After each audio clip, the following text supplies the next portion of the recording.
synoptic, is global, is planetary.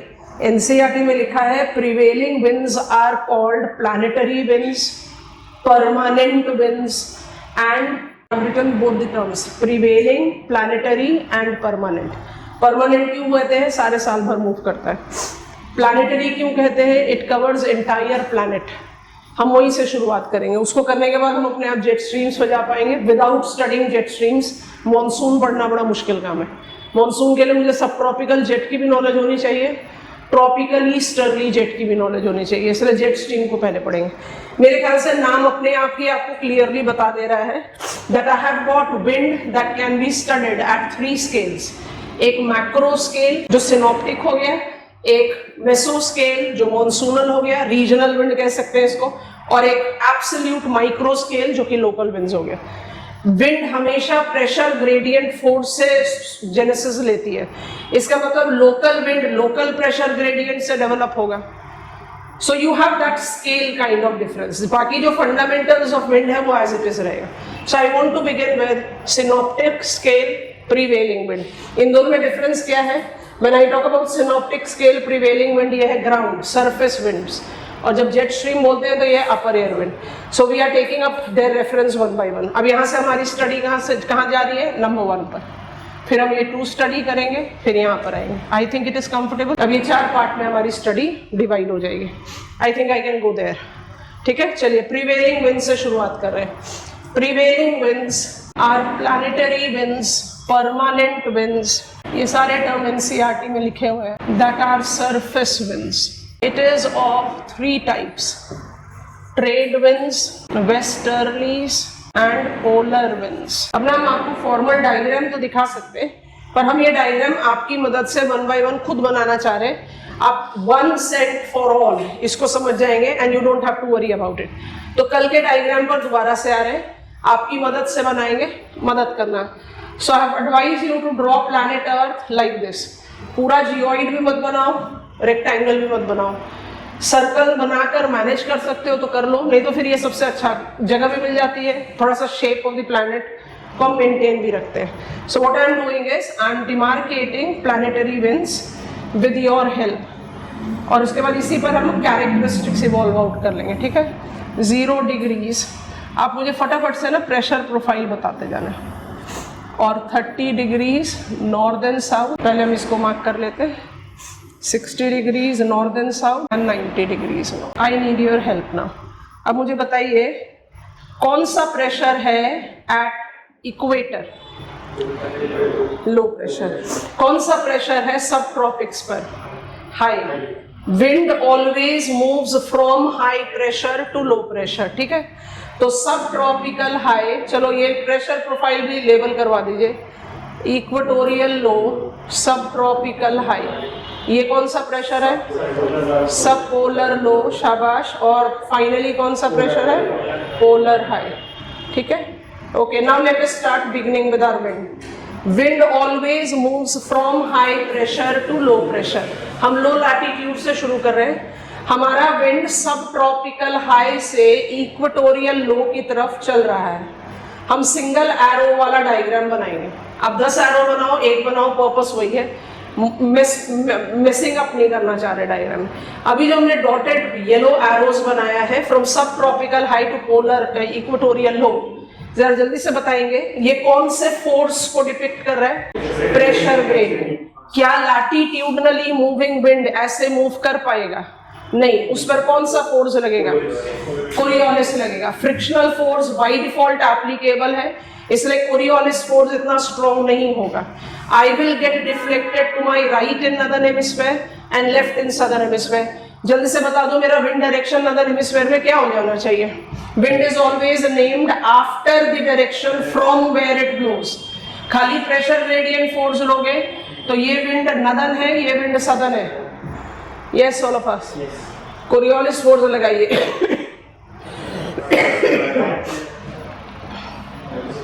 I become northeastern trade of northern hemisphere. Yes, and you become south eastern trade of southern hemisphere. आगे बात समझ में बहुत important है। What is trade wind? अब ये definition यहीं से आ जाता है। What is trade wind? 2 minute के लिए रुकेंगे। What is trade wind? Trade winds are lowest latitudinal planetary wind. It moves from subtropical highs to equatorial low. These are northeastern trade winds in northern hemisphere and southeastern trade winds in southern hemisphere. हो गया काम। जैसे आप इन winds के बारे में बात करते हो, आपको एक और पॉइंट ऐड ऑन कर लेना पड़ेगा, उसको हम छोड़ नहीं सकते, तो हम इसको यहाँ पर बना देते हैं। ITCZ, inter tropical convergence zone. Torrid zone को ट्रॉपिकल जोन भी बोलते हैं। Inter tropical convergence zone. Every low pressure is convergence zone. Equatorial low convergence zone होगा ही, यस और नो? कौन सी विंड कन्वर्ज कर रही है यहाँ पर? Trade winds. What are trade winds? Diagram से आ गया कंटेंट, कम ऑन जल्दी जल्दी मदद करो। What are trade winds? Lowest latitudinal planetary winds moving from subtropical highs to equatorial lows, north east in northern hemisphere, south east in southern hemisphere, yes और no? They converge to develop ITCZ। ITCZ को zigzag क्यों बनाया? Apparent shift of sun from north to south. जहां जहां thermal equator जाएगा ITCZ वहीं वहीं जाएगा, यस और नो? सो ITCZ inter tropical convergence zone. समझ में आ गया? इट इज लॉयल टू, कल भी हमने इस शब्द का इस्तेमाल किया था, equatorial low is loyal to thermal equator and thermal equator is not synonymous to geographical equator. apparent shift of sun north होगा, वो north में shift करेगा, नहीं तो वो south में जाएगा, and accordingly ITCZ का shift होगा। comfortable हो गया? चलिए अब हम चलते हैं mid latitude की तरफ। what is mid latitudinal planetary wind call? subtropical high से wind जा रही है subpolar low की तरफ, ठीक है? पर्पसफुली सिंगल एरो डायग्राम बना रहे हैं हम, फॉर्मल डायग्राम आपको दिखा दें। अब दूसरा, कल के एटमॉस्फेरिक सर्कुलेशन से डायग्राम को रिकॉल करो। Every high pressure is divergence. देखो जरा, सब ट्रॉपिकल हाई से डाइवर्जेंस हो रहा है, विंड जा रही है इक्वेटर की तरफ या जा रही है सबपोलर लो की तरफ, तो डाइवर्जेंस हो गया। विंड ऐसे तो चल नहीं सकती, कोरियोलिस फोर्स लगाइए जल्दी से। Northern hemisphere I get deflected to my right, सही है? सही है। और southern hemisphere I get deflected to my left. कहाँ ले जाए? ऐसे ले जाए, यहाँ ले जाए, यहाँ ले जाए, ऐसे ले जाए, I get deflected to my left. अब ये विंड का नाम बताइए क्या होगा? South west westerlies. Wind is always named after the direction from where it blows. ये कौन सा हो गया? नॉर्थ वेस्ट वेस्टर्लीज, ठीक है? क्रिएट करो डेफिनेशन। What are westerlies? जल्दी जल्दी बताओ। Westerlies are mid latitudinal planetary winds. They move from subtropical highs to subpolar lows. They are southwestern westerlies in northern hemisphere and northwestern westerlies in southern hemisphere। उल्टा हो गया, ठीक है? Perfect हो गया। अभी इसके लिए एक पॉइंट रिजर्व में छोड़ा हुआ है, इसके बारे में बात नहीं कर रहे। पहले हाईएस्ट लैटिट्यूडनल प्लैनेटरी विंड की तरफ चलते, जल्दी से मदद कराना। ये सही है एरो, ये एरो भी सही है प्रेशर ग्रेडियंट फोर्स के हिसाब से। अब कोरियोलिस फोर्स अप्लाई कर दो। I get deflected to my right, सही हो गया, and I get deflected to my left, ऐसे सही हो गया। ये कौन सी विंड हो गई? North eastern polar wind. ये कौन सी हो गई? What are polar winds? Highest latitudinal planetary winds. What is their movement? They move from polar highs to subpolar lows. They are northeastern polar winds in northern hemisphere and southeastern polar winds in southern hemisphere. At near 60th parallel, every low pressure is convergence zone. Subpolar low भी convergence zone है। ये develop करती हैं polar front. अब सवाल ये होता है कि हम पोलर फ्रंट जैसा फ्रंट डेवलप क्यों नहीं करते हैं ITCZ में। अब ये दोनों चीजें हम अंडरस्टैंड कर लें, उसके बाद फिर आप डायग्राम कॉपी करो, फॉर्मल डायग्राम भी आपको एक बार दिखा देंगे। What is Polar wind. Polar winds are highest latitudinal planetary wind. What are westerlies? Mid latitudinal planetary wind. ये दोनों कहाँ कन्वर्ज करती हैं? सब पोलर लोस पर. जब सब पोलर लो पर ये कन्वर्ज कर रही हैं तो ये क्या डेवलप करती हैं? फ्रंट. फ्रंट कब बनता है? कन्वर्जेंस से बनता है फॉर श्योर, पर कन्वर्जिंग एयर कंट्रास्टिंग होनी चाहिए. अभी हमें एयर का सिर्फ एक कैरेक्टरिस्टिक्स पता है, टेम्परेचर. उसी के साथ बात करते हैं. 60th पैरेलल में विंड आ रही है 90 और 30 डिग्री से. उनके बीच में इमेंस टेम्परेचर डिफरेंस होगा. और जो इक्वेटर पर विंड आ रही है वो दोनों ट्रॉपिकल जोन से आ रही है, तो कंट्रास्ट उनके बीच में नहीं है. I hope you are understanding. That is the reason front development is typical to mid latitude. तो पोलर फ्रंट किसके कन्वर्जेंस से बनता है? Cold polar winds and warm westerlies. Time to copy down the diagram. खुद से बनाओ जैसे हमने बनाया है. एक एक एरो का डायग्राम बनाओ. एग्जामिनेशन में जरूरत पड़े तो बिल्कुल ऐसा ही डायग्राम बनाना है. इस डायग्राम को दिखाने का पर्पस क्या है? देखो, इसमें tropic of Cancer, Capricorn, Arctic circle and Antarctic circle demarcate किया हुआ है. मतलब हम 30-60 डिग्रीज पर चल रहे हैं. ये 23.5 डिग्रीज एंड 66.5 डिग्रीज पर चल रहा है. रीजन, प्रेशर बेल्ट तो अपना पोजीशन चेंज करता ही रह सकता है. How many planetary winds are there? 3, 6. Which are these planetary winds? Northeastern trade, southeastern trade, southwest westerlies, northwest westerlies, northeastern polar, southeastern polar. इसमें बस एक चीज ऐड करना जरूरी है. फ्रंट तो हमारे डिटेल्स में आएगा when we'll start talking about temperate cyclonic circulation. Are we done with this? Virtual class खुद से बनाओ. एक बार बना लोगे डायग्राम को ना, डायग्राम बनाने की प्रैक्टिस होगी तभी एग्जामिनेशन हॉल में स्विफ्ट डायग्राम बना पाएंगे. और इस तरह के टॉपिक्स में एक बार डायग्राम बना लेने से you don't need to mug up the characteristics. वो बड़े स्पॉन्टेनियस तरीके से आ जाता है आपके सामने. What is the characteristics of which wind? Definition तो यहीं से डिराइव हो रहा है. What are trade winds? Lowest latitudinal planetary winds. What are polar winds? Highest latitudinal planetary winds. What are westerlies? Mid latitudinal planet. जब rapid fire question है, rapid fire answer देने की कोशिश कर. How many high pressures latitudinally for planet Earth? How many high pressures? How many divergence? 4. Every high pressure is divergence. Every high pressure is divergence. तो polar high से wind चल रही है, ठीक है. सब ट्रॉपिकल हाई से wind चल रही है. How many low pressure? 3. Name them. Equatorial low and subpolar lows. How many convergence zone? 3 again. How many fronts? 2. Why ITCZ is not front? 2 reason है इसके पीछे. पहला रीजन तो यही हो गया कि कंट्रास्ट ही नहीं है दोनों कन्वर्जिंग एयर के बीच में. और दूसरा रीजन ये है, इसको भी अपने दिमाग में रख लेना, ठीक है. इसके बिना आगे बढ़ना एक थोड़ा सा इनकम्प्लीट स्टडी लेने वाली बात है. This is 30 degree south, this is excuse me, this is 30 degrees north, this is 0 degrees. अब कौन सी विंड हम मूव कर रहे हैं यहाँ पर? It is trade winds. Now I know these are north eastern trade and these are south eastern trade. हम इसको लेबल भी कर दे रहे हैं. These advective winds, advective बोल दिया तो wind अपने आप ही हो गया. These advective movements when attempts to reach near equator, वो इतनी sufficiently warm हो जाती हैं that act in place of actually converging they start rising up, and because of that rising up they tend to create windless doldrums. सुना है?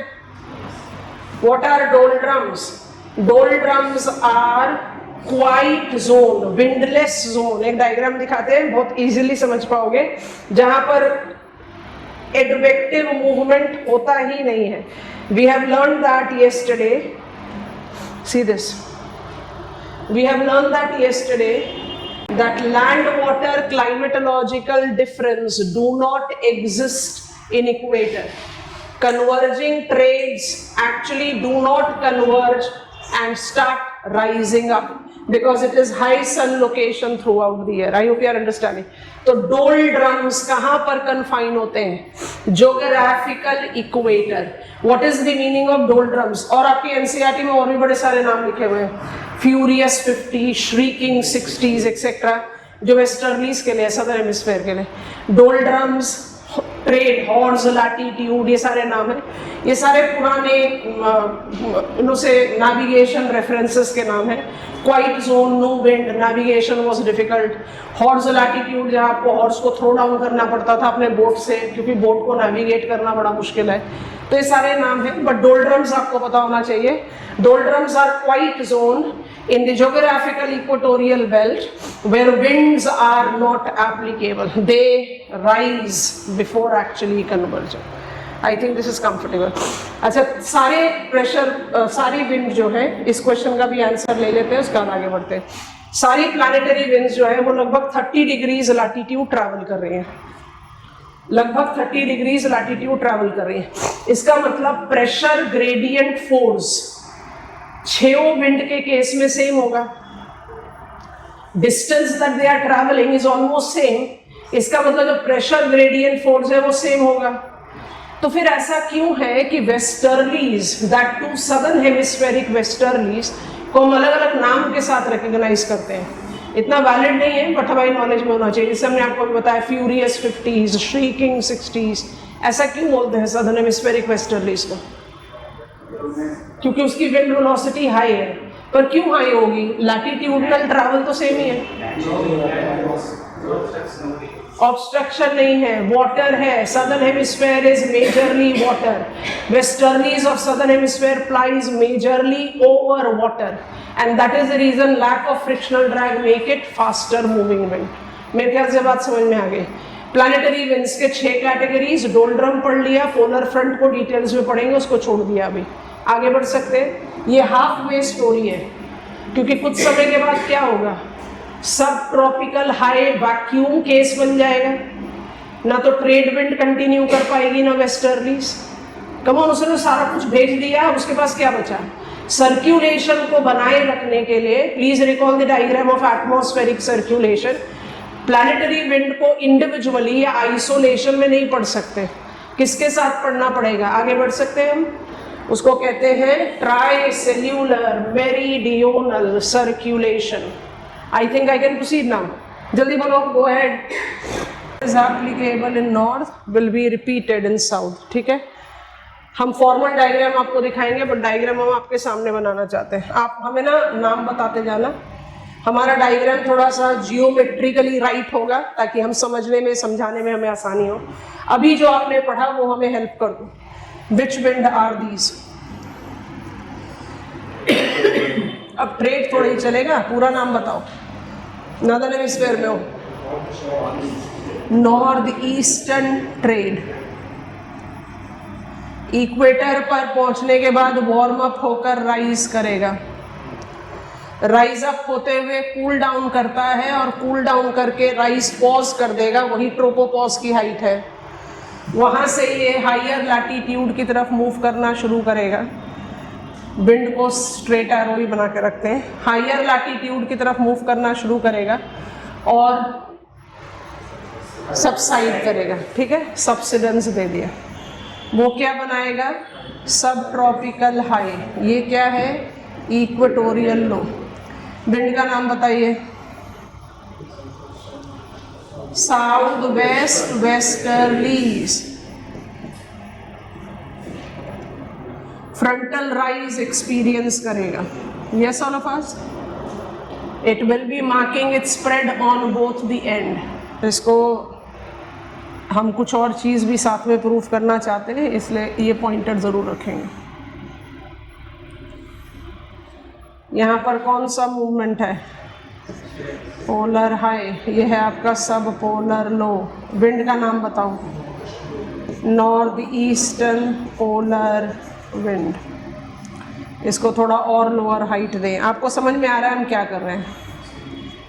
क्या समझ में आ रहा है? क्या ये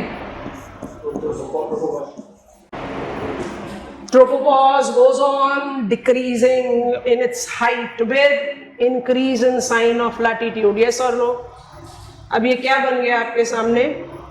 Hadlee cell, Ferrel cell, polar cell, जो आपने एलिमेंट्री डेवलप किया अपने स्टडी में, वही लॉजिक है.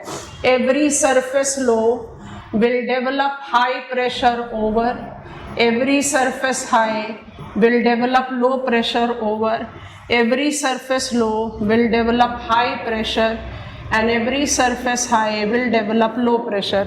हर low pressure convergence zone है, हर high pressure divergence zone है. समझ में आ रहा है कि नहीं? ये फॉर्मली ऐसा दिखाई देगा. इस डायग्राम में सब कुछ बहुत आराम से समझ में आ रहा है. क्लाउड को छोड़ देना, क्लाउड अभी हम नहीं पढ़ रहे. देखो जरा, हमने ये वाला डायग्राम बना कर दिया. Mirror in southern hemisphere, ITC से rising, subsiding Hadley cell, rising subsiding Ferrel cell, subsiding rising polar cell, height of tropopause. समझ में आ गया? Tri cellular meridional circulation. इसको मेरीडियोनल क्यों बोलते हैं अभी थोड़ी देर बाद बता रहे हैं. पहले डायग्राम बनाओ. जो एटमॉस्फेरिक सर्कुलेशन का लर्न किया था उसी को हमने स्पेसिफाइड डायग्राम दे दिया. इसको मेरीडियोनल क्यों बोल रहे हैं? क्योंकि ये लॉन्जिट्यूडनल परव्यू में ऐसे सर्कुलेटरी प्रोफाइल शो कर रहा है. मेरीडियोनल, लॉन्जिट्यूड्स को मरीडियंस भी बोलते हैं, लैटिट्यूड्स को पैरेलल्स भी बोलते हैं. तो मेरीडियोनल सर्कुलेशन अभी 1 मिनट में दिखाएंगे एक और डायग्राम, उससे आपको समझ में आ जाएगा. अब इसमें कैरेक्टरिस्टिक्स हमें डेवलप करना है. तो हम कैसे कैरेक्टरिस्टिक्स डेवलप करेंगे?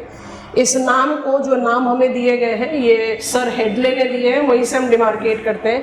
नोटिस करो, every meridional circulation, I have got 3 cells, will have 2 convective arms and 2 advective arms. हर सेल में 2 कन्वेक्टिव आर्म्स होंगे, एक राइजिंग एक सबसाइडिंग, और हर सेल में 2 एडवेक्शन होगा, एक सरफेस एक अपर है. ठीक है. अब कैरेक्टरिस्टिक्स डेवलप करते हैं हेडले सेल के. अगर हेडले सेल की कैरेक्टरिस्टिक डेवलप करें तो हम कहेंगे it is lowest latitudinal cell, it is thermally induced. क्यों बोल रहे हैं थर्मली इंड्यूस्ड? क्योंकि इसका जेनेसिस इक्वेटोरियल लो पर है, और इक्वेटोरियल लो जो है वो थर्मली इंड्यूस्ड लो प्रेशर है. ठीक है. तो राइजिंग कन्वेक्शन इसका इक्वेटोरियल रीजन पर है, सबसाइडिंग कन्वेक्शन इसका ट्रॉपिकल रीजन पर है. जहां पर राइजिंग कन्वेक्शन होगा वहां वेट कंडीशंस डेवलप होंगी. हमें ज्यादा पता नहीं मॉइस्चर के बारे में, पर खुद से सोचो, जब राइज होगा तभी तो एडियाबैटिक कूलिंग और क्लाउड फॉर्मेशन होगा. बारिश होने के लिए क्लाउड जरूर चाहिए, और क्लाउड बनने के लिए एडियाबैटिक कूलिंग चाहिए, और एडियाबैटिक कूलिंग के लिए राइजिंग चाहिए. तो taking all that into account, जहां पर राइजिंग कन्वेक्शन होगा वहां पर रेनफॉल होती है. ठीक है. अच्छा, जहां पर सबसाइडिंग कंडीशन होगा वहां ड्राई होगा. So what kind of weather effectivity Hadley cell tends to develop? It will develop better weather conditions in equator and drier conditions in subtropics. What are the advective movement that is associated with it? It is related to trade winds as surface wind, ध्यान से सुनना, and anti-trade as upper air wind. अब इसको anti क्यों बोल रहे हैं? इसको भी एंटी बोल देंगे, इसको भी एंटी बोल देंगे. एंटी क्यों बोल रहे हैं? ऑपोजिट मूवमेंट है. ट्रेड विंड का ऑपोजिट है. ट्रेड विंड सब ट्रॉपिकल हाई से इक्वेटोरियल लो की तरफ जा रही है. तो इक्वेटोरियल लो ने अपने ऊपर तो हाई प्रेशर बना दिया है, और सब ट्रॉपिकल हाई ने अपने ऊपर लो प्रेशर बना दिया. तो अपर एयर विंड तो उल्टा ही मूव करेगी ना सरफेस विंड से, इसलिए एंटी ट्रेड विंड. समझ में आ रहा है? अच्छा, इसी हिसाब से मुझे पोलर सेल की कैरेक्टरिस्टिक्स बनाकर बताओ, जल्दी जल्दी बताओ. ये हेडले सेल का था, अब ये पोलर सेल का कर रहे हैं, जल्दी बताइए. It will be highest latitude. शाबाश, आगे बढ़ो. Very good. It will be thermally induced. क्यों भाई? Because it is developed due to polar high. Polar high which is high pressure as it is subsidence because it is too cold area. ठीक है. अब बताओ, rising subsiding सबके साथ हो गया। राइजिंग कहाँ पर है? सब पोलर रीजन, नॉर्थ और साउथ, वहां पर क्या डेवलप करेगा? Wait condition. सबसाइडिंग कहाँ पर है? पोलर, तभी तो पोलर एरियाज को क्या बोलते हैं? Polar deserts. What are the winds that are associated with it? Polar winds and anti polar winds. Characteristics बन रहा है फेरल सेल, बताइए। मिड लैटिट्यूडनल, आगे बढ़ो, शाबाश। Mechanically induced. राइजिंग कहां पर है? सब पोलर लो, इसलिए वेट कंडीशन जनरेट होगा। सबसाइडिंग कहां पर है? सब ट्रॉपिकल हाई, इसलिए ड्राई कंडीशन डेवलप होगा। सरफेस विंड क्या है? वेस्टर्लीज। अपर एयर विंड क्या होगी? Anti westerlies. कैरेक्टरिस्टिक समझ आ गया? Mirror is in southern hemisphere. Copy down whatsoever you want to. Tricellular meridional circulation till 1945 was full stop study to the planetary wind. Post 1945 we added something, that is what I'll take you the next. ये सब भी हमने कल सबका answer दे दिया। आप में से कुछ लोगों का चार्ट्स मिस कर दिया था because I was sitting more yesterday. Today also I'm doing the same. But I answer the question. आपका कोई चैट ऐसा नहीं था। अभी पूछ लो क्या पूछना है, हम बता देते हैं। I am on repetition mode now. There are 7 pressure profile for planet Earth. It does develops 6 planetary wind belts. Lowest latitudinal planetary winds, trade winds. Northern hemisphere northeastern, southern hemisphere southeastern. Apart from developing doldrums, are developing Hadley cell. Hadley cell are highest altitudinal cell. Hadley cell are thermally induced because its genesis is related to low pressure developed over equatorial region. Its rising arm in equatorial region relates to its association with better weather conditions. When I talk about its subsiding arm at subtropical highs, it also associates with drier condition. Advective movement, surface wind trade, and upper air wind moving opposite, thus is called anti-trade. Actually anti-trade नाम हमें Hadlee ने दिया, हमने उसी के continuity में बाकी अपर air wind को एंटी वेस्टर्लीज और एंटी पोलर विंड नाम दे दिया। Mid latitudinal planetary winds are called westerlies. These facilitate development of Ferrel cell. Ferrel cell, mid-latitudinal cell, is mechanically generated because it associates itself with both mechanically generated pressure profile. Subpolar lows and subtropical high. Surface wind westerlies moving from subtropical highs to subpolar lows are southwest westerlies in northern hemisphere and northwest westerlies in southern hemisphere. This cell, called Ferrel cell, has rising convection at 60th parallel, thus related to better weather condition there, and subsiding at subtropical high, thus drier conditions there. Highest latitudinal planetary winds are called polar winds. Polar winds are part and parcel of polar cell. Polar winds, northeastern in northern hemisphere and southeastern in southern hemisphere, relates to polar cell. Polar cell is thermally induced because its genesis is attributed to high pressure at polar region.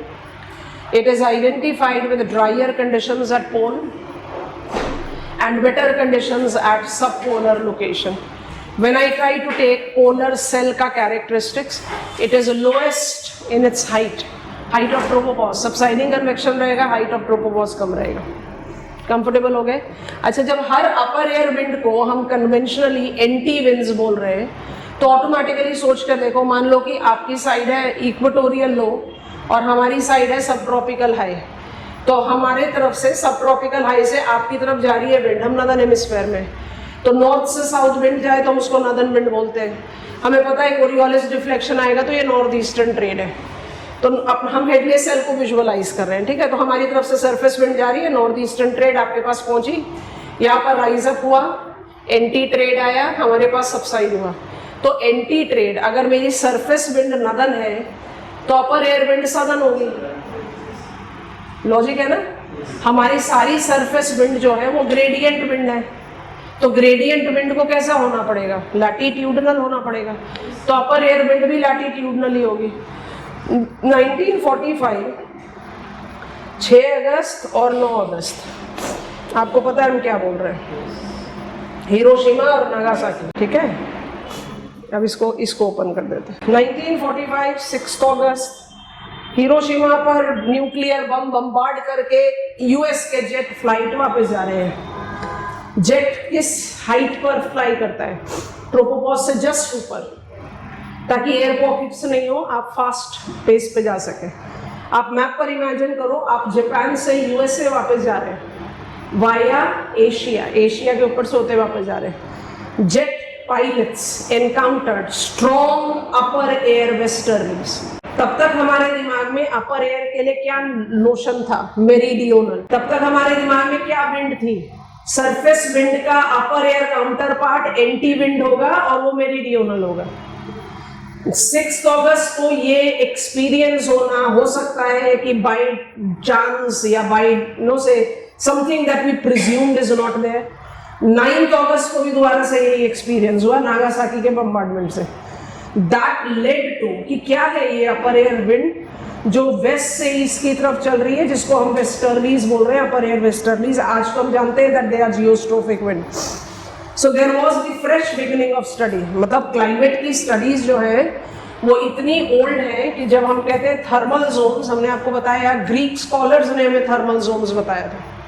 और Greek scholars की study को आपको अगर chronologically जज करना है तो Greek scholars started contributing from 3rd century BC, जहां पर थर्मल जोन्स हमें इराटोस्थेनीज, फादर ऑफ ज्योग्राफी, ने दिया। मॉनसून्स, अरब स्कॉलर्स का नाम दिया हुआ है मौसम, सीजनल रिवर्सल ऑफ विंड।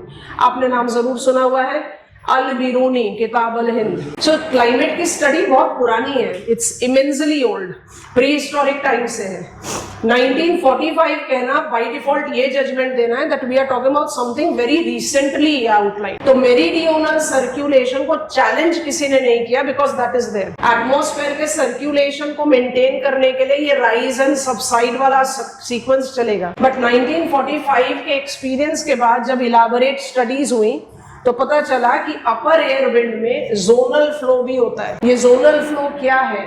ये जियोस्ट्रोफिक फ्लो है। ये जियोस्ट्रोफिक फ्लो कैसा होता है? ऐसा होता है, सेलेक्टिव है, सब जगह नहीं होता। It creates the garland, Mala, around planet earth. Notice करो, 2 नॉर्दर्न हेमिस्फीयर में दिख रहे हैं, 2 सदर्न हेमिस्फीयर में दिख रहे हैं। These geostrophic flows are called jet streams. अब जेट स्ट्रीम और जियोस्ट्रोफिक फ्लो में टेक्निकली सिर्फ एक फर्क है, अपर एयर विंड के पास फ्रिक्शनल ड्रैग नहीं है। उसका जेनेसिस जो है वो प्रेशर ग्रेडियंट फोर्स से ही हुआ है। प्रेशर ग्रेडियंट जो ग्राउंड पर बनता है वही अपर एयर में रिवर्स होता है। अपर एयर में कोई अलग मैकेनिज्म पे प्रेशर नहीं बन रहा। तो अगर सरफेस पे प्रेशर वीक है तो अपर एयर में भी वीक होगा, सरफेस पे प्रेशर स्ट्रॉन्ग है तो अपर एयर में भी स्ट्रॉन्ग होगा। इसमें कोई डिबेट नहीं। समझने वाली बात क्या है कि अपर एयर में हमारे पास फ्रिक्शनल ड्रैग नहीं होता, इसलिए हमारी विंड वेलोसिटी फास्ट होती है। जेट स्ट्रीम्स को जेट क्यों बोलते हैं? क्योंकि fast moving winds can attain velocity of 500 kilometres per our. Super cyclone जो डिवास्टेटिंग साइक्लोन होते हैं वो 200 किलोमीटर पर आवर में भी कितना डिवास्टेशन कर देते हैं, we have seen it. So 500 kilometres per hour की वेलोसिटी ले सकते हैं because they are at that height जहां पर फ्रिक्शनल ड्रैग नहीं है। तो सिर्फ अगर आपको डिमार्केट करना है तो ये पॉइंट अपने दिमाग में रखेंगे, otherwise we do apply it either ways. We have geostrophic flow both in northern and southern hemisphere. Southern hemisphere being water hemisphere, surface का प्रेशर प्रोफाइल बहुत वीक होता है, लैटिट्यूडनली सारा का सारा पानी है। तो subtropical 82% of southern hemisphere is water maintains. तो जो सरफेस पर प्रेशर डिफरेंस आता है वो सदर्न हेमिस्फीयर में कम होगा। सरफेस पर प्रेशर डिफरेंस कम है तो अपर एयर में कम होगा। तो जो अपर एयर वेस्टर्लीज है सदर्न हेमिस्फीयर की वो कंपैरेटिवली वीकर होगी वेलोसिटी में देन नॉर्दर्न हेमिस्फीयर। समझ में आ रहा है? इसलिए टर्म जेट स्ट्रीम हम टेक्निकली नॉर्दर्न हेमिस्फीयर के लिए अप्लाई करते हैं। हम कहते हैं geostrophic flow is there both in northern and southern hemisphere as you can see in this figure, but jet stream which is high velocity geostrophic flow उसको हम नॉर्दर्न हेमिस्फीयर में कन्फाइन करते हैं। बट अगर हम कॉमन सेइंग में देखें तो सब ट्रॉपिकल जेट स्ट्रीम या जियोस्ट्रोफिक फ्लो को हम सिनोनिमस टर्म भी कह सकते हैं। आप नोटिस कर रहे हैं कि यहाँ पर लेबलिंग सिर्फ नॉर्दर्न हेमिस्फीयर में दी हुई है, वेस्टर्ली लिखा है सब ट्रॉपिकल जेट स्ट्रीम, और सदर्न हेमिस्फीयर में कोई लेबलिंग नहीं की है, मतलब we are just repeating it. तो जेट और जियोस्ट्रोफिक फ्लो में क्या सिमिलैरिटी है? दोनों पर एयर फास्ट मूविंग है, जेट की वेलोसिटी और ज्यादा हाई होगी, तब इसको जेट। अब इसकी जेनेसिस कैसे हो रही है उसको विजुअलाइज करते हैं। जोनल फ्लो, मेरीडियोनल फ्लो पिकअप कर लिया। अब पहले मुझे कॉन्फिडेंटली बताओ मेरीडियोनल फ्लो का सब पॉइंट समझ में आ गया? अब इसी को थोड़ा मैनिपुलेट करते हैं, विजुअलाइज करने की कोशिश करना। हम जो लिख रहे हैं वो बिल्कुल गलत है, पर आपको समझाने के लिए लिखना पड़ेगा। ऐसी कोई चीज नहीं होती। हमने लिखा इक्वेटोरियल हाई, क्या लिखना चाह रहे हैं? इक्वेटोरियल लो के ऊपर जो हाई प्रेशर बना है, ऐसी कोई चीज नहीं है, बस समझने के लिए कर रहे हैं, ध्यान से सुनना। अच्छा, हम अपर एयर पैटर्न को डेवलप कर रहे हैं, ये है सब ट्रॉपिकल लो, समझ में आ गया? अपर एयर विंड चल रही है ऐसे, इसको क्या नाम दे चुके हैं हम, है ना? अच्छा, कोरियोलिस फोर्स इक्वेटर पर कितना होता है? 0। तो इक्वेटोरियल बेल्ट को तो क्रॉस कर जाओ, वहां पर तो कोरियोलिस फोर्स का काम ही नहीं हो सकता। इसके बाद we can have development of, समझ में आ रहा है? ये क्या बना? Geostrophic wind. इस जियोस्ट्रोफिक विंड को कौन सा विंड बोलते हैं? सब ट्रॉपिकल जेट। सब ट्रॉपिकल बोलने के पीछे क्या रीजन है? ट्रॉपिकल मिसलीडिंग हो सकती है। टॉरिड और ट्रॉपिकल सिनोनिमस एक्सप्रेशन है। 0 डिग्री से 30 डिग्रीज लैटिट्यूड को आप टॉरिड बोलते हो, ट्रॉपिकल बोलते हो। जब तक स्पेसिफाई ना करें, हम इक्वेटर को ट्रॉपिकल में बना कर रखते हैं, ट्रॉपिकल। सब ट्रॉपिकल नाम देने का क्या मतलब है? इक्वेटोरियल रीजन को हटा दो, वहां पर जेट स्ट्रीम्स नहीं होती हैं, क्योंकि जेट स्ट्रीम्स को बनाने के लिए कौन से फोर्स की सबसे ज्यादा रिक्वायरमेंट है? Coriolis force. I hope it is comfortable. इसलिए ट्रॉपिकल जेट नहीं, सब ट्रॉपिकल जेट। ये लोएस्ट लैटिट्यूडनल जियोस्ट्रोफिक फ्लो है, समझ में आया? सदर्न हेमिस्फीयर का बनाते हैं, ये नॉर्दर्न हेमिस्फीयर है, मदद करना, ठीक है? Southern hemisphere. चलो बताओ, जल्दी जल्दी बताओ कौन सी विंड है? विंड बताओ, अपर एयर विंड बता रहे हैं, विंड बताइए। Anti trade. कोरियोलिस इफेक्ट लगाओ, कोरियोलिस इफेक्ट लगाओ। लेफ्ट कहाँ ले जाए? अरे बच्चों, सारी अपर एयर विंड कैसी चलेंगी? वेस्टर्लीज है। अपर एयर विंड वेस्टर्लीज ही होती है, लेफ्ट पर जाएगा। ये सुनो, ये कौन सी विंड बन गई? सब tropical jet, geostrophic, southern hemisphere. Visualize हुआ? अच्छा, इसको थोड़ा सा श्रिंक करते हैं। ऐसे आप अप्लाई कर सकते हो पोलर रीजन के लिए, but before we apply it there, पहले विजुअलाइज कर लीजिए, फिर पॉइंटर्स लिख लेंगे, कॉपी कर लेना। इक्वेटोरियल बेल्ट पर कोरियोलिस फोर्स 0% है, इसलिए यहाँ पर नो जियोस्ट्रोफिक विंड। समझ में आ गया? यहाँ पर कोई जियोस्ट्रोफिक विंड नहीं होती। उसके अलावा जब आप डिमार्केट करते हो, ये आपका आ गया 30 डिग्रीज, आप सीजन चेंज के साथ 35 डिग्रीज तक भी जा सकते हो, तो हम 35 डिग्रीज ही लिख देते हैं। उसी हिसाब से इसको 65 डिग्रीज में डिमार्केट कर दिया। Jet streams, let me just change.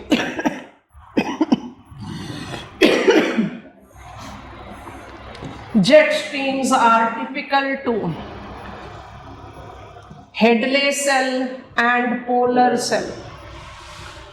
In equatorial belt there is no jet streams because there is no Coriolis force. Ferrel cell में जेट स्ट्रीम्स क्यों नहीं होते? क्योंकि ये मैकेनिकली जेनरेटेड सेल है जो वीक प्रेशर प्रोफाइल जेनरेट करता है। पर हम यहाँ पर क्यों नहीं नो लिख सकते? क्योंकि ये कई बार पोलर जेट का एक्सटेंशन शो करता है। जैसे इस फिगर में देखो, थोड़ा सा समझ में आएगा। अभी विजुअलाइज भी नहीं हो रहा तो कोई बात नहीं, थोड़ी देर में विजुअलाइज होने लग जाए। कैरेक्टरिस्टिक्स को जज करें। Polar front jet stream, polar jet दिख रहा है, ये कोला पेनिनसुला है, ये नॉर्वे है, ये स्वीडन है, ये डेनमार्क है, ब्रिटिश आइसलैंड्स है।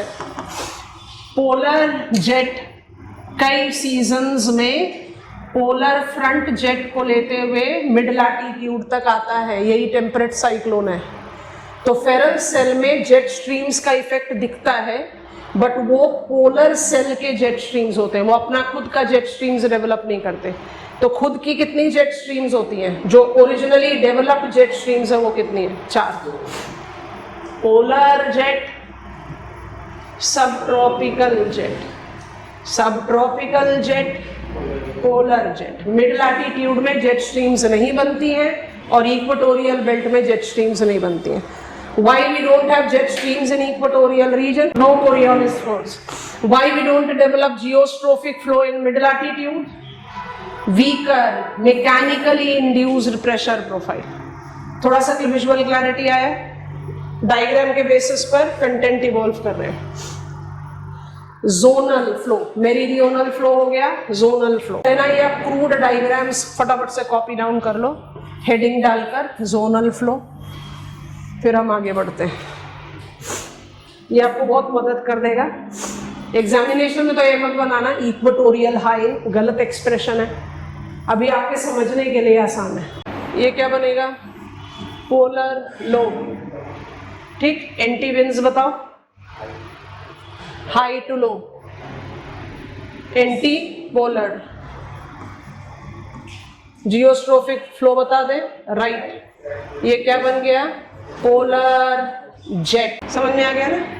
विजुअलाइज हुआ कि नहीं ये बताओ। Meridional circulation identifies the 3 cell circulation in either hemisphere where every surface wind tends to develop upper air opposite moving gradient wind. Post 1945 there was a realization of prevalence of zonal flow geostrophic flow in upper air. These geostrophic winds are typically confined in Hadley and polar cell. In Hadley cell it is not related to equatorial belt, इसलिए इसको सब tropical jet बोलते हैं। समझ में आ गया? तो क्रूड डायग्राम्स रेडी हो गए हमारे पास। अब हम पॉइंटर्स क्रिएट कर रहे हैं। हेडिंग बनाया हमारा जोनल फ्लो। इसमें जो जियोइड का डायग्राम बनाया है वो आप एग्जामिनेशन में ड्रॉ कर सकते हो। ये जो लाइन डायग्राम बनाकर आपको बताया है विजुअलाइज करने के लिए, इसको एग्जामिनेशन में ड्रॉ मत करना, क्योंकि ये एक्सप्रेशंस अपने आप में गलत हैं। कोई चीज नहीं है जिसको आप इक्वेटोरियल हाई बोलते हो, इट डजंट एग्जिस्ट। हमने अपनी समझ के लिए उसको इक्वेटोरियल हाई या सब पोलर हाई लिखा है, तो इसको एग्जामिनेशन में मत बनाना, आपके रिविजन में आपको मदद करेगी। We are now talking about zonal flow. अब जो जो चीजें लिखते जा रहे हैं उसको फटाफट से कॉपी करते जाओ, फिर समझाएंगे। कोशिश करते हैं कि एक ही स्लाइड में रेडी करें इसको।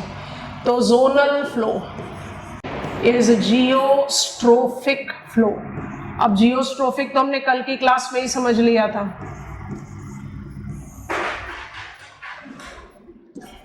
So apart from gradient winds, let me write flow. Upper air also depicts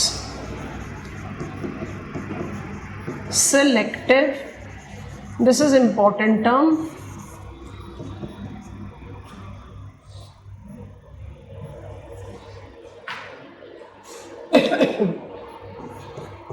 geostrophic flow.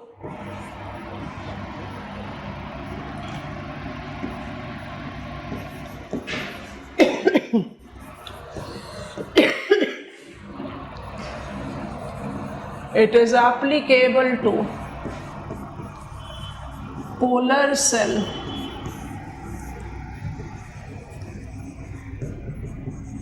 and Hadley cell equatorial region.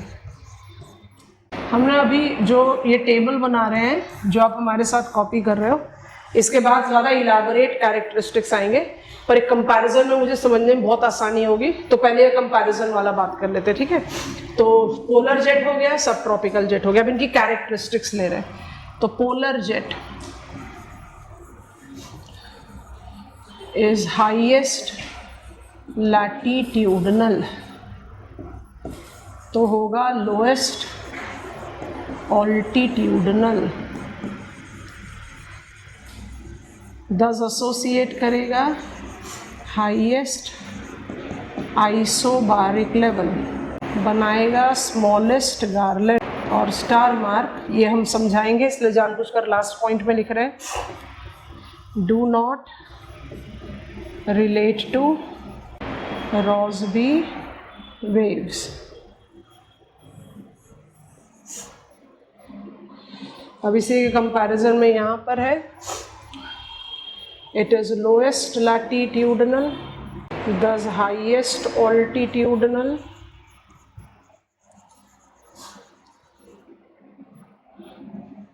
thus lowest isobaric level, largest garland, most defined. Rossby waves. इसके बाद के pointers बनाएंगे थोड़ा सा board में readjust करके आपकी मदद से, पर पहले इनको समझते हैं।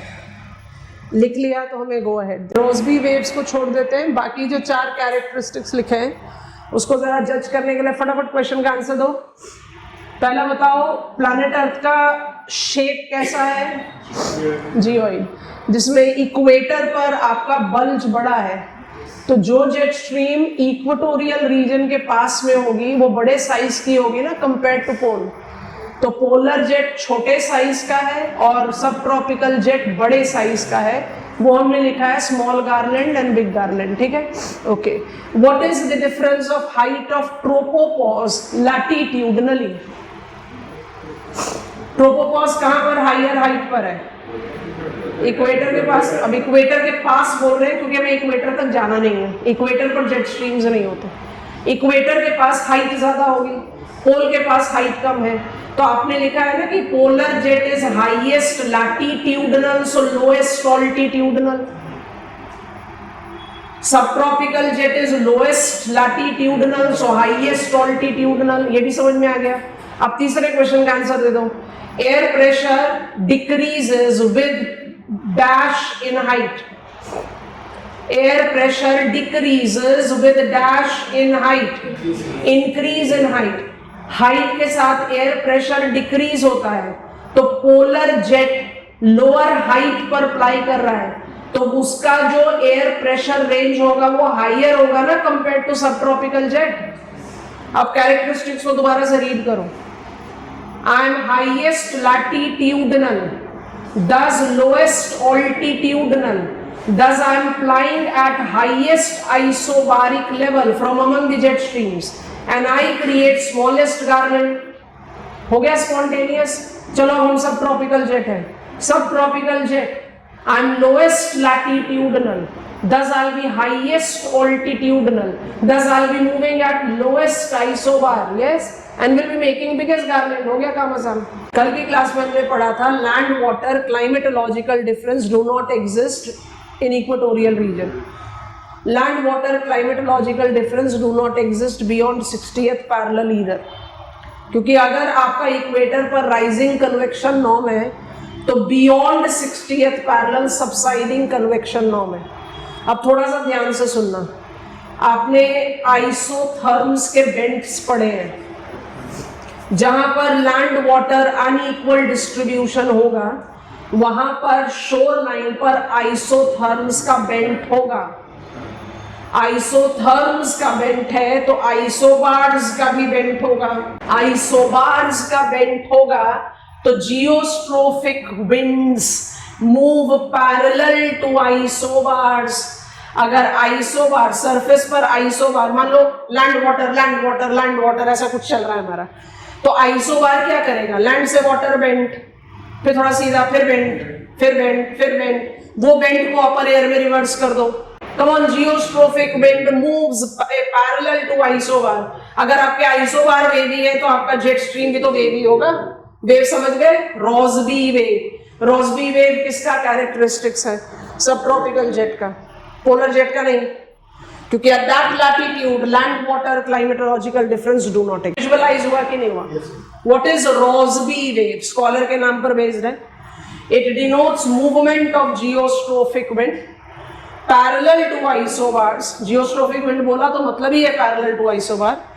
When isobars are wavy in their characteristics, what waves of isobar depicts? What waves of isobar depicts? Unequal distribution of land and water। Polar jet Rossby waves के लिए नहीं जाना जाता, सब ट्रॉपिकल जेट रॉसबी वेव्स के लिए जाना जाता है।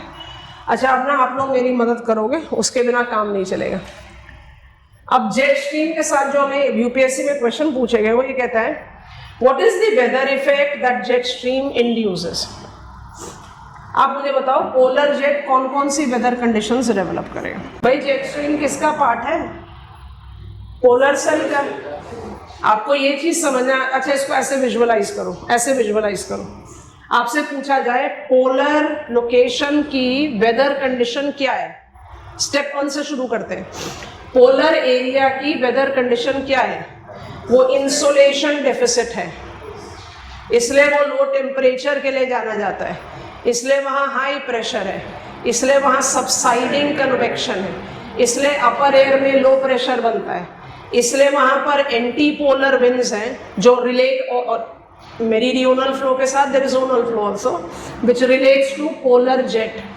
तो अल्टीमेटली मेरा पोलर कंडीशन का जो भी कैरेक्टरिस्टिक्स है वो एक दूसरे से इंटरमिंगल्ड है। How pressure generates weather condition, how the weather condition of a given location is manipulated, वो सब चीजें एक दूसरे के प्रोज एंड कॉन्स पर है। आप पोलर एरियाज को पोलर डेजर्ट क्यों बोलते हो? क्योंकि वहां पर रेनफॉल नहीं होता। क्यों नहीं होता? सारी चीजें एक दूसरे से इंटरमिक्स्ड है, क्योंकि वो इंसोलेशन डेफिसिट है, लो टेम्परेचर है, हाई प्रेशर है, सबसाइडिंग कन्वेक्शन है, I am too cold to hold moisture, too dense to rise. तो बारिश कैसे होगी? तो पॉइंट ये है कि आपको अपने दिमाग में ये रखना है कि we are part and parcel of a cascading system. हर चीज एक दूसरे से रिलेटेड है। जेट स्ट्रीम अपने आइसोलेशन पे तो अप्लाई नहीं कर रही, it is the geostrophic arm of polar meridional flow. Polar meridional flow को क्या बोलते हैं? Polar cell. तो पोलर सेल के साथ जो वेदर कंडीशन एसोसिएटेड है वो पोलर जेट के साथ एसोसिएट की जा सकती है। Polar jet is regulating drier weather conditions at pole and wetter weather conditions at sub pole. ठीक है, अब हेडलेस सेल का बताइए कौन कौन से वेदर कंडीशंस थे? ड्राई एट सब tropical high and wet at equator. तो क्या हम यहाँ वेदर कंडीशन में लिख दें ड्राई एट सब ट्रॉपिकल हाई और दूसरा लिखें? नहीं लिखेंगे। Wetter conditions at equatorial low can not be applied to सब ट्रॉपिकल जेट, क्योंकि वहां जेट होता ही नहीं। तो कौन सा वेदर कंडीशन एसोसिएट करता है सब ट्रॉपिकल जेट? ड्राई। इंडिया में विंटर्स में सब ट्रॉपिकल हाई प्रेशर, इंडिया में विंटर में सब ट्रॉपिकल जेट, इंडिया विंटर्स में ड्राई होती। आपको बात समझ में आ रही है? आप इक्वेटोरियल वेट कंडीशन नहीं अप्लाई कर सकते। यहां तक क्लियर है? अब इसके साथ टेल एंडर है, ध्यान से सुनना। How many jet streams we identify? 2। मुझे कितना समय लगेगा कि हम एग्जामिनर को 2 की जगह 4 बता दें? क्योंकि एक जेट स्ट्रीम है पोलर फ्रंट जेट। अभी हमने थोड़ी देर पहले आपको एक डायग्राम दिखाया था, उसमें आपने नोटिस करा था there is a polar front jet. और जब आप मॉडिफाइड हेडलेस सेल पढ़ोगे मॉनसून में, तब आप पढ़ोगे ट्रॉपिकल ईस्टर्ली जेट। तो हमें पढ़ना तो है ये जेट स्ट्रीम, तो हम एग्जामिनर को क्यों नहीं बोल देते कि देयर आर 4 जेट स्ट्रीम? हम एग्जामिनर को ये क्यों बोलते हैं कि देयर आर 2 जेट स्ट्रीम्स? इन चीज़ों को लर्न करना है। इनको लर्न करने से पहले हम वेदर कंडीशंस तक पूरी तरह समझ चुके हैं, तो आप हमें गो अहेड दोगे, फिर हम आगे बढ़ेंगे। एक और बात बतानी है पोलर जेट के लिए।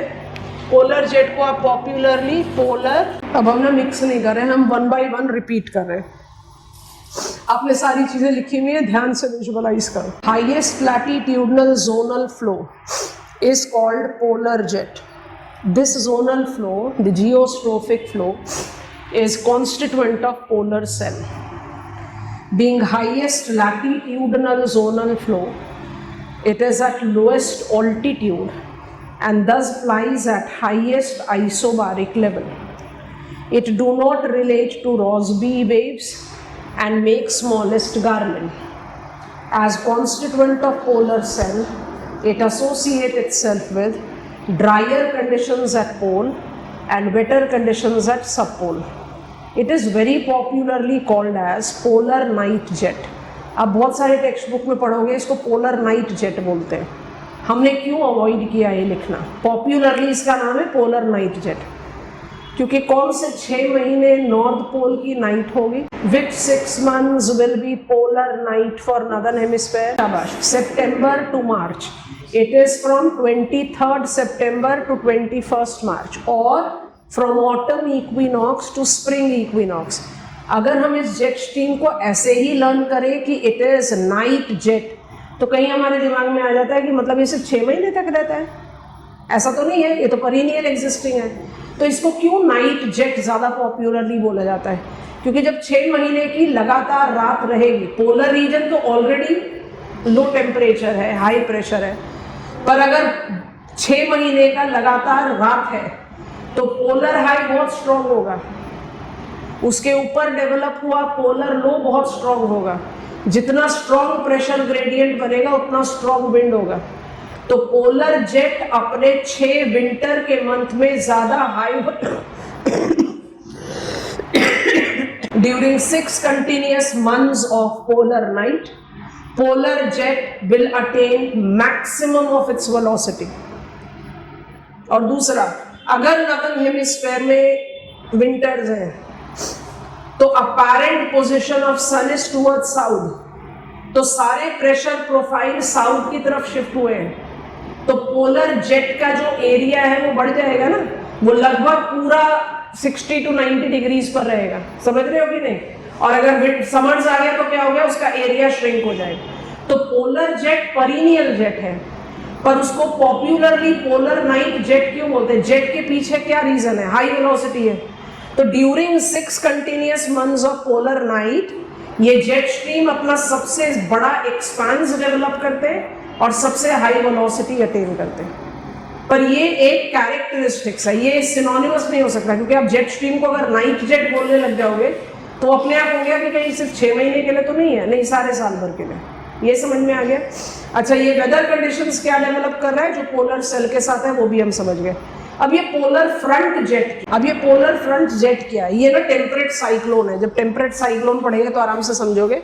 हम अलग पेज पर आ रहे हैं। ये मेरा 60 डिग्रीज नॉर्थ है, ये मेरा 90 डिग्रीज नॉर्थ है। यहाँ पर मेरी ट्रेड विंड्स है, सॉरी पोलर विंड्स है, और यहाँ पर मेरी वेस्टर्लीज है। ये अपने कन्वर्जेंस से डेवलप करती है पोलर फ्रंट। हमने पढ़ा ना थोड़ी देर पहले। जेट स्ट्रीम का जो लोकेशन है वो कौन सा है? जेट स्ट्रीम का लोकेशन यहाँ पर है। इसको आप कहते हैं polar jet, popularly called as polar night jet. पढ़ लिया हमने। अब हमें क्या समझना है?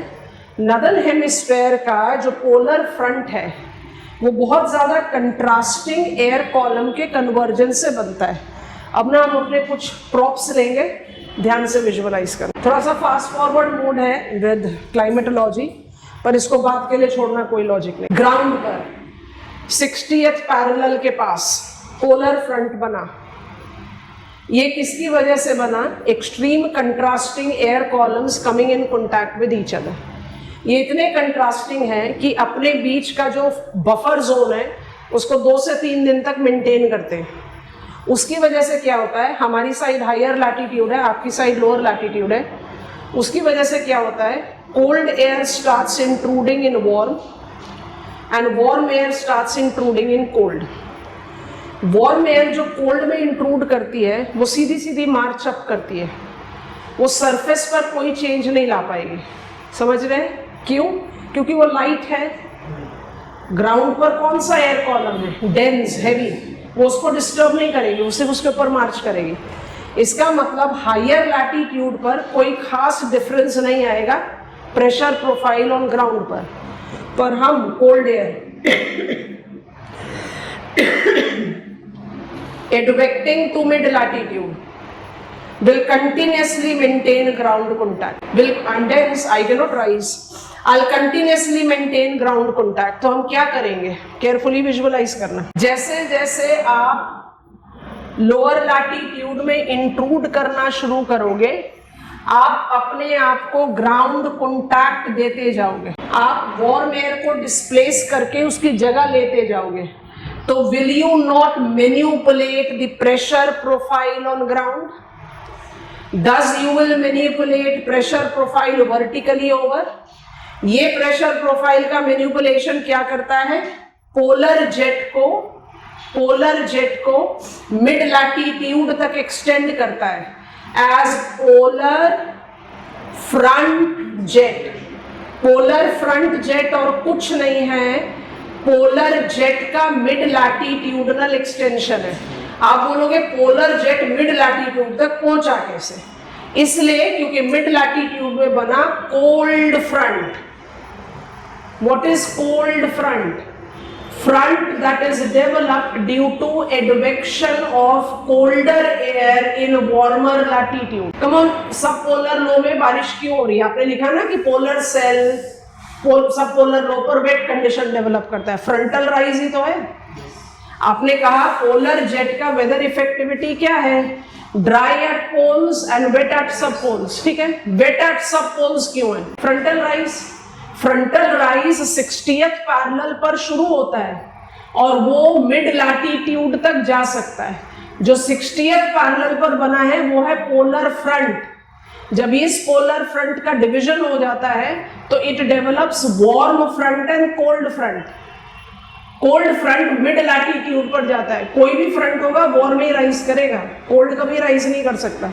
तो जो हम कहते हैं ना cold front, it is that part of polar front which is developed due to advection of cold air.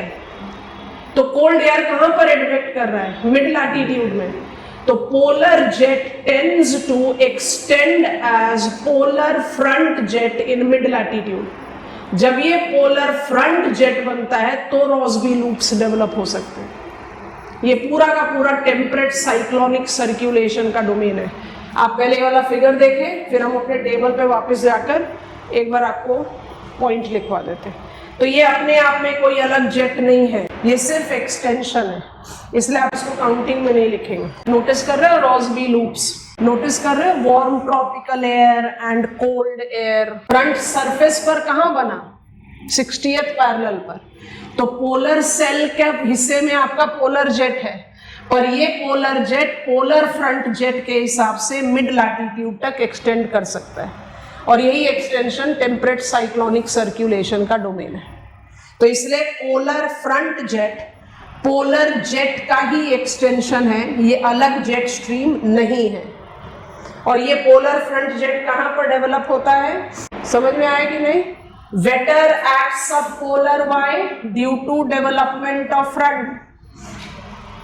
Front कहां तक एक्सटेंड कर सकता है? मिड लैटिट्यूड तक। अगर वो मिड लैटिट्यूड तक एक्सटेंड कर गया तो आप फिर उसको पोलर जेट थोड़ी बोलोगे, तो आप उसको क्या बोलते हो? Polar front. ये बात समझ में आ गई? यहाँ पर ट्रॉपिकल ईस्टर्ली जेट रिजर्व में रखा हुआ है, अभी हम इसके बारे में बात नहीं कर रहे क्योंकि हमारा नेक्स्ट लेग मॉनसून ही है, हमें ट्रॉपिकल ईस्टर्ली जेट पढ़ना है। अब हम रेपिटेशन मोड पर हैं, आप ध्यान से सुनेंगे। आपका आंसर, आप आंसर लिख रहे हो what are jet streams, identify weather conditions induced by them. तो आप लिखना शुरू करोगे that jet streams are zonal flow, geostrophic flow, upper air wind that are part and parcel of meridional circulation, दो सेलेक्टिव।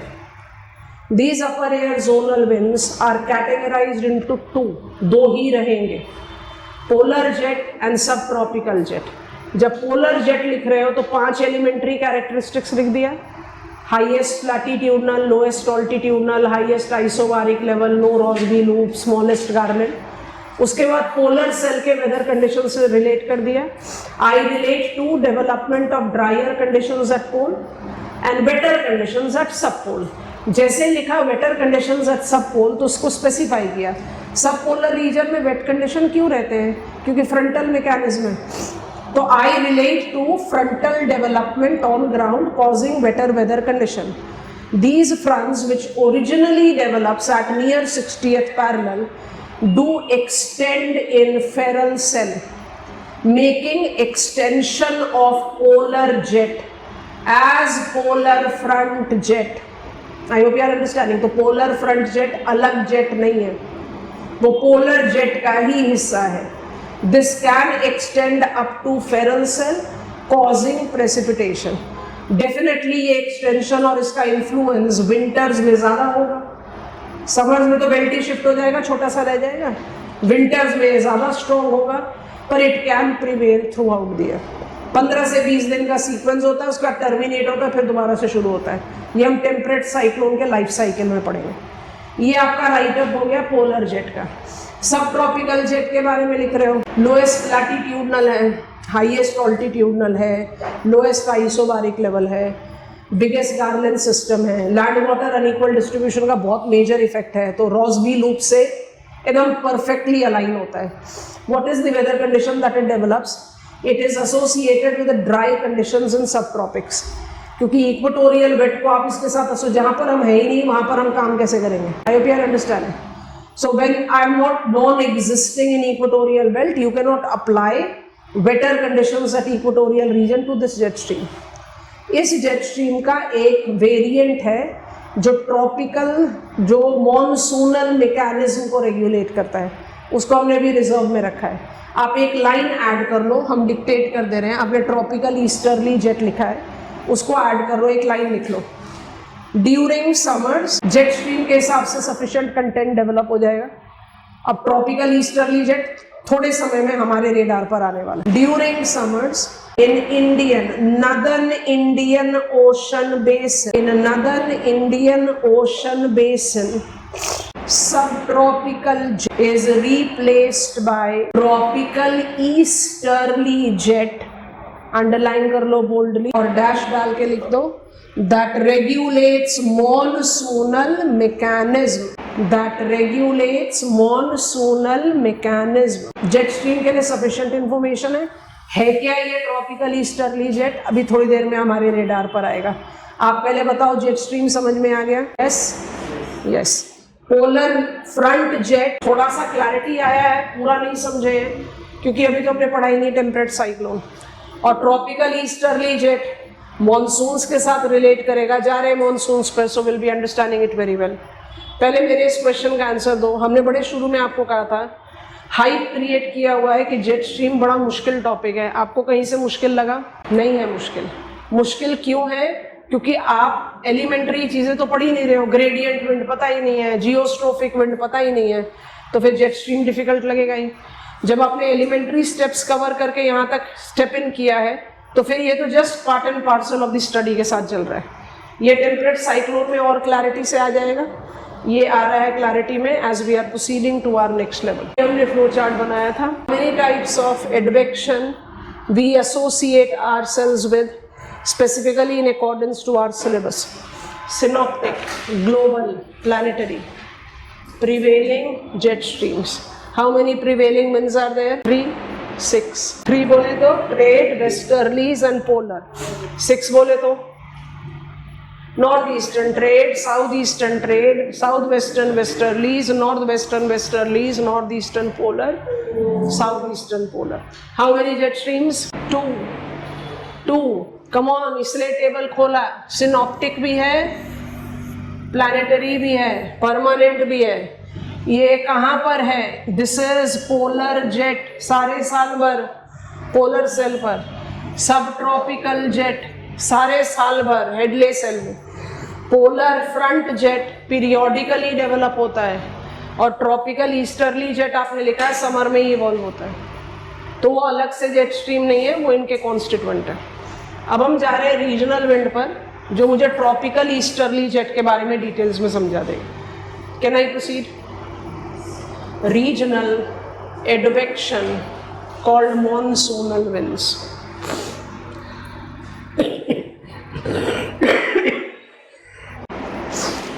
फ्लो चार्ट कॉपी होते ही school atlases में world map खुलेगा। Political खोले क्योंकि हम पॉलिटिकल रेफरेंसेस देंगे। अब क्या करना है? 10 डिग्री से 30 डिग्रीज नॉर्थ को ब्लॉक करना है। थंब और फिंगर का इस्तेमाल कीजिए। 10 डिग्रीज नॉर्थ से 30 डिग्रीज नॉर्थ को ब्लॉक कीजिए। किया? ईस्ट से ट्रैवल करो, ज़्यादा आसानी होगी। जैसे ही आप 10 डिग्रीज 30 डिग्रीज को ब्लॉक करके नॉर्थ में हो, ईस्ट से ट्रैवल करो।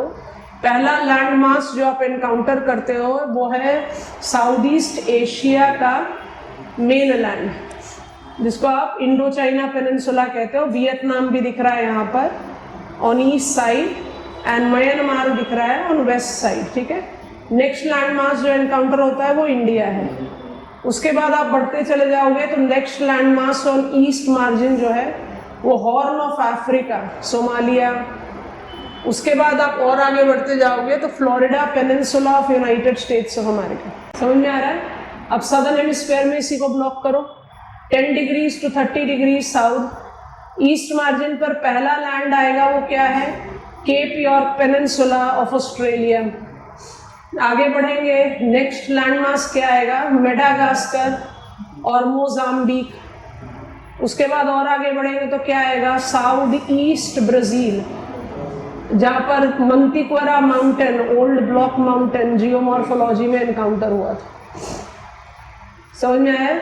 अब ध्यान से सोचो, वेयर इज मॉनसूनल क्लाइमेट। अब धीरे धीरे तो हम क्लाइमेट की स्टडी की तरफ बढ़ ही रहे हैं, तो हमें पता होना चाहिए। तो हम कैसे करते हैं, ध्यान से देखेंगे। 10 डिग्रीज से 30 डिग्रीज नॉर्थ एंड साउथ, हम नॉर्थ बना ले रहे हैं।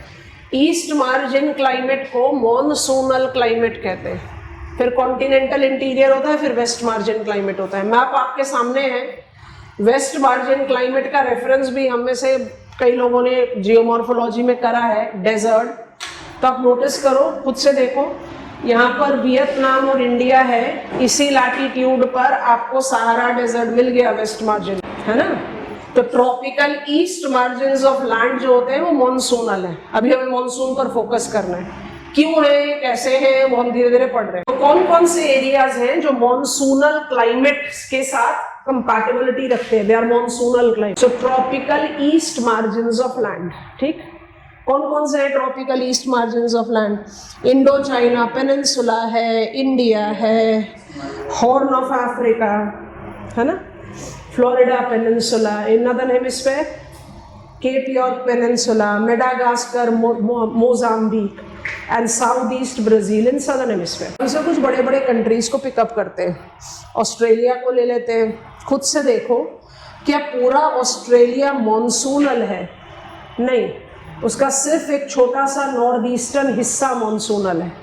अब ब्राजील को लो, मेडागास्कर, मोजाम्बिक तो अपने आप ही बहुत छोटे कंट्रीज हैं, तो हमने इनको छोड़ दिया। ब्राजील को लो, क्या पूरा ब्राजील मॉनसूनल है? नहीं, एक छोटा सा साउथ ईस्टर्न हिस्सा है। अब नॉर्दर्न हेमिस्फीयर में आ जाओ, United states of America monsoonal नहीं है, खाली फ्लोरिडा पेनिनसुला मॉनसूनल है। आपको बात समझ में आ रही है? तो ये चीज अपने दिमाग में बिल्कुल क्लियरली रख लेना कि countries which are bigger in size than India and having monsoonal climate with them, USA, Brazil, Australia have very small part of their geographical location as monsoonal. In comparison to them, India is that biggest size country. We are 7th largest country of the world. Biggest size country that in the entire length and breadth is monsoonal. इसलिए sir Hadlee ने भी जब अपनी study की है तो Indian context में की है। अरब स्कॉलर्स ने जब टर्म मौसम दिया तो इंडियन कंटेक्स्ट में दिया। तो हम अपने पेपर 2 की रिक्वायरमेंट को जस्टिफाई नहीं करते जब हम मॉनसून पढ़ते समय बाय डिफॉल्ट इंडिया पर चले जाते हैं। India is the dominating example of monsoonal climate in world, इसलिए हम इंडियन मॉनसून्स के हिसाब से मॉनसूनल मैकेनिज्म को पढ़ते हैं। Is that comfortable? इसलिए जब पेपर 2 में मुझसे क्वेश्चन पूछा जाता है right note on monsoonal mechanism, हम पेपर 1 से डिराइव करते हैं। तो हम पेपर 2 में जब इंडिया के क्लाइमेट के बारे में पढ़ते हैं तब क्या करते हैं, रिकॉल करो मॉनसूनल मैकेनिज्म। हमें पता है south east trade south west monsoon बनकर आ गया इंडिया में, अब वो इंडिया में क्या कर रहा है वो पढ़ते हैं हम पेपर 2 में। मैकेनिज्म तो क्लाइमेटोलॉजी में हो गया। तो mechanism of monsoon is by default Indian monsoon, because Indian monsoon is most complicated and applied to the biggest area. तो हम पेपर 2 का कोई कंपल्शन नहीं कर रहे, हम अपने लिए कोई शॉर्टकट नहीं अपना रहे। मॉनसून्स की स्टडी ही इंडियन मॉनसून के कंटेक्स्ट में, अदरवाइज मॉनसूनल क्लाइमेट कहाँ पर है वो आपने नोटिस कर लिया। अब फ्लो चार्ट पर कंसंट्रेट करेंगे। सबसे पहला और till date valid definition monsoon का अरब स्कॉलर से हमें मिला। उन्होंने मॉनसून को मौसम कहा। मौसम टर्म का मीनिंग क्या डिराइव किया, seasonal reversal of wind pattern. Reversal, change नहीं, रिवर्सल। अगर आप एक सीजन में नॉर्दर्न विंड है तो दूसरे सीजन में आप सदर्न विंड हो जा रहे हैं, reversal. This is correct because India during winters north east trade के डोमेन में रहता है। Come on, we are part of Hadley cell. और समर्स में हम साउथ वेस्ट मॉनसून के इन्फ्लुएंस में आते हैं। तो seasonal reversal of wind pattern is मौसम, मॉनसून, बिल्कुल सही। पर why there is seasonal reversal? तो आ गया क्लासिकल कंसेप्ट पार्ट 1। हेले ने शुरू किया, हेडले ने इसको और एनरिच किया, दोनों स्कॉलर का नाम लिख दिया। What is thermal concept? Why there is a seasonal reversal? Because of differential heating of land and water. अब इसमें ना एक थोड़ा सा फास्ट फॉरवर्ड मोड पर लोकल विंड समझाते हैं, विजुअलाइज करना। आप कोस्टल एरिया पर हो, क्योंकि हेडले ने कहा monsoons and trade winds are nothing but enlarge land and sea breezes. तो आप कोस्टल एरिया पर हो, डे टाइम है, सनरेज फॉल कर रहा है लैंड और नेबरिंग वाटर पर, कौन जल्दी हीटअप होगा? लैंड। किस पर लो प्रेशर बनेगा? लैंड। तो कौन सी ब्रीज, लाइट विंड चलेगी? सी से लैंड। तो डे टाइम में आपकी चल रही है सी ब्रीज, ठीक है। सनसेट हो गया, लैंड वाटर दोनों कूल कर रहा है, कौन जल्दी कूल करेगा? लैंड। हाई प्रेशर कहाँ बन गया? लैंड। अब विंड कहाँ से चलेगी? लैंड से सी। तो रात के समय कौन सी ब्रीज चल रही है? Land breeze. तो लैंड और सी ब्रीज का कंपैरिजन है। Thermal concept originally propounded by Hele and enriched by Hedley identifies that seasonal reversal in wind pattern is caused by differential heating and cooling of land and excuse me, differential heating and cooling of land and water. During winters, Indian land mass is high pressure, neighboring water bodies are low pressure, so we experience offshore northeastern trade. Offshore का मतलब क्या हुआ? Land से water. Offshore northeastern trade. India thus remains dry. During summers, India becomes low pressure. Neighboring water is high pressure. India thus experiences onshore southwest monsoons. This is the reason we are wet. So why there is a seasonal reversal? Because of differential heating and cooling of land and water. यहाँ पर Hadley कहते हैं north eastern trade is enlarge land breezes and monsoons are enlarge sea breezes. ये depiction अपने आप में गलत हुआ, क्योंकि सी ब्रीज क्या होता है? लोकल विंड होता है, और जो मॉनसूनल विंड्स है वो इंडिया में कम से कम 3 से 4 महीने एप्लीकेबल रहता है। अगर हम IMD का क्लासिफिकेशन लें इंडियन ईयर के लिए, तो 15 जून से 15 सितंबर मॉनसूनल सीजन है, 3 महीने। पर अगर टेक्निकली क्लासिफिकेशन ना लेके एक्चुअल ऑनसेट ऑफ मॉनसून देखें तो मई एंड में केरला में मॉनसून आ जाता है। आप तो 15 जून से मॉनसूनल सीजन कर रहे हो। तो इंडिया में मॉनसून जो है वो 3-4 महीने एक्टिव रहता है, और वो पूरे इंडिया में लगभग बारिश करता है। कोई लोकल विंड इतनी कैपेसिटी नहीं रख सकती अपने आप में। तो हमने मौसम को रिकग्निशन दिया, सीजनल रिवर्सल है। हमने थर्मल कंसेप्ट को रिकग्निशन दिया, differential heating of land and water है। पर विंड कौन सी है? नॉर्थ ईस्टर्न ट्रेड तो समझ में आ रहा है, we are part and parcel of Hadley cell, तो हम तो नॉर्थ ईस्टर्न ट्रेड के इन्फ्लुएंस में रहेंगे। समर्स में जो विंड आ रही है वो लोकल विंड नहीं हो सकती। लोकल विंड लोकली ही इन्फ्लुएंस कर पाएगी। केरला में मॉनसूनल फेलियर, अब थैंक्स टू क्लाइमेट चेंज वो तो अब कहीं पर भी हो रहा है, लेकिन केरला में मॉनसूनल फेलियर बहुत रेयर होगा, क्योंकि जब समर्स में land area low pressure develop कर लेगा तो नेबरिंग वाटर से मॉइस्चर लेडन विंड आके बारिश करेगी। फेलियर ऑफ रेनफॉल कहाँ ज़्यादा एक्सपीरियंस किया जाएगा? कॉन्टिनेंटल इंटीरियर्स में, क्योंकि वहाँ पर लोकल विंड थोड़ी ना आ पाएंगी। तो सी ब्रीजेस जस्टिफाई नहीं करती मॉनसून्स को, इसलिए हम क्लासिकल कंसेप्ट में फ्लोन को भी ले लेते हैं। अब फ्लोन क्या कहते हैं वो हम लिख रहे हैं डायग्राम के साथ, ध्यान से सोचना। तो फ्लोन के कंसेप्ट को ऐड करते समय हम क्या बोल रहे हैं? Seasonal reversal of wind pattern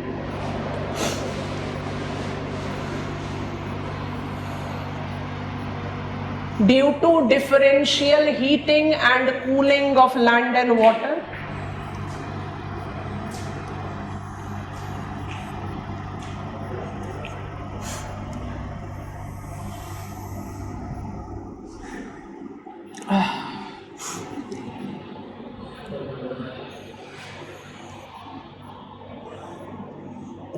बिल्कुल परफेक्ट है, लेकिन उसके साथ परफेक्शन क्या चाहिए? In northern Indian ocean basin there is exceptional event of ITCZ। ITCZ को डिकोड करो। अगर apparent shift of sun north and south होता है तो थर्मल इक्वेटर ज्योग्राफिकल इक्वेटर से कितने दूर शिफ्ट होगा? 10 डिग्रीज नॉर्थ, 10 डिग्री साउथ। लेकिन इंडियन ओशन रीजन में thermal equator inter tropical conversion zone exceptionally bend करता है। ऐसा बेंड करता है कि वो ट्रॉपिक ऑफ कैंसर के भी नॉर्थ में, माने उत्तर प्रदेश में आपका ITCZ प्लेस्ड है। This exceptional bend tends to, ध्यान से सुनो, this exceptional bend tends to attract south eastern trade. Coriolis force 0% है इक्वेटर पर, बट 50% हो जाती है 30th पैरेलल पर, and get deflected as south west monsoon. कौन सी विंड है जो साउथ वेस्ट मॉनसून्स हैं? South eastern trade of southern hemisphere.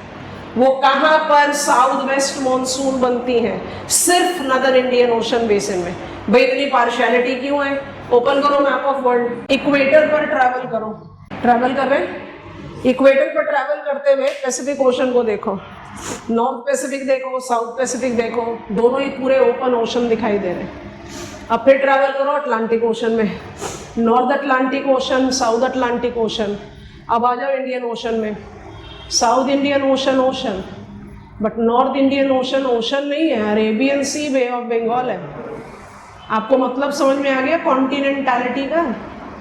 Due to continentality of northern Indian ocean basin, ITCZ makes an exceptional bend.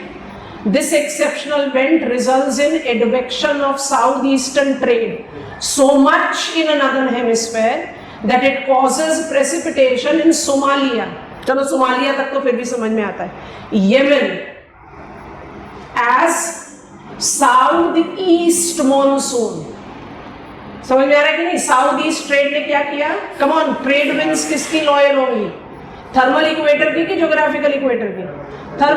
Thermal north में shift हो गया तो south east trade को ज्योग्राफिकल इक्वेटर को तो क्रॉस करना ही है।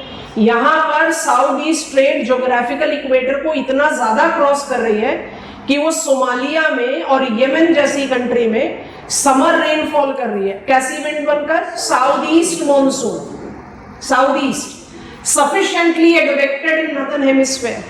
It experiences Coriolis deflection and starts entering in India and Indo-China peninsula as southwest monsoon. Which winds are southwest monsoon? It is southeastern trade winds. Got it? Diagram के साथ ये statement copy down करना। इतना exceptional bent और कहीं नहीं हो। और इतना एक्सेप्शनल बेंट क्यों हो रहा है यहाँ पर? Because of continentality of northern Indian ocean basin. अब कॉन्टिनेंटैलिटी का क्या मतलब है? कि नदर्न इंडियन ओशन ओशन नहीं है, मार्जिनल वाटर बॉडीज है। अब धीरे धीरे हम इस चीज को एनरिच करते हुए चले जाएंगे, क्योंकि यहाँ पर आप खुद सोचो एक क्वेश्चन मार्क आता है। चलो अभी हम नहीं बात करें, आप कंफ्यूज हो गए। Seasonal reversal of wind pattern due to differential heating of land and water, exceptional bent of ITCZ makes southeastern trade advect to India and Indo-China peninsula as southwest monsoon. So it is planetary wind that tends to take a modification due to change in the pressure profile. Southwest monsoons are nothing but southeastern trades, इतना ही बोल देना काफी है, पर फिर भी हम add कर रहे हैं, ऑफ सदर्न हेमिस्फेयर। यहाँ तक समझ में आ गया है? एक चीज को समझो, अगर साउथ ईस्टर्न ट्रेड, क्योंकि इक्वेटर पर कोरियोलिस फोर्स 0% है, अगर साउथ ईस्ट ट्रेड को हम यहाँ तक एडवेक्ट ना कराएं, यमन तक नहीं लेकर आए, तब तक ये डिफ्लेक्ट नहीं हो सकता, क्योंकि डिफ्लेक्शन के लिए कोरियोलिस फोर्स चाहिए। अगर यहाँ तक आकर ये डिफ्लेक्ट होता है तो जो सदर्न स्टेट्स हैं हमारी कंट्री के, केरला, कर्नाटका, वहां पर तो मॉनसून होने ही नहीं चाहिए। हायर लैटिट्यूड पर जाके डिफ्लेक्ट हुआ है ना, तो महाराष्ट्र में इट्स फाइन, कर्नाटका और केरला में तो होना ही नहीं चाहिए। समझ में आ रहा है कि नहीं? पर केरला में पहला मॉनसूनल शार्ड्स आता, मान लीजिए। जैसे जैसे आगे बढ़ेंगे हम क्लैरिटी डेवलप करेंगे। But what are south west monsoons? They are south east trade. यहाँ तक क्लियर है? क्लास नोट्स का प्रिंट आउट दिया गया है आपको, आप उससे अपना जेट स्ट्रीम्स को फाइनल करोगे आज। जेट स्ट्रीम का एक भी पॉइंट छूटना नहीं चाहिए। ट्रॉपिकल ईस्टर्ली जेट नहीं पढ़ा है, इधर पढ़ेंगे। Role played by Tibetan plateau is tropical easterly jet, और polar front jet temperate cyclone के साथ पढ़ेंगे आफ्टर कंप्लीटिंग मॉइस्चर। तो वो दोनों को छोड़कर बाकी जो आपने 2 जेट स्ट्रीम्स पढ़े और उसकी कैरेक्टरिस्टिक्स वो बिल्कुल क्लियर हो जानी चाहिए। I am leaving you now, will meet tomorrow. How was the class? हमारे पास सिर्फ 2 असाइनमेंट बचे हैं, वो भी फिजिकल क्लास के स्टूडेंट के। आप लोग सबके असाइनमेंट हम दे चुके हैं। आप चेक करो कि आपने मेल करा भी है कि नहीं। हमारे पास कोई असाइनमेंट नहीं बचा हुआ, सिर्फ 2 असाइनमेंट बचे हैं।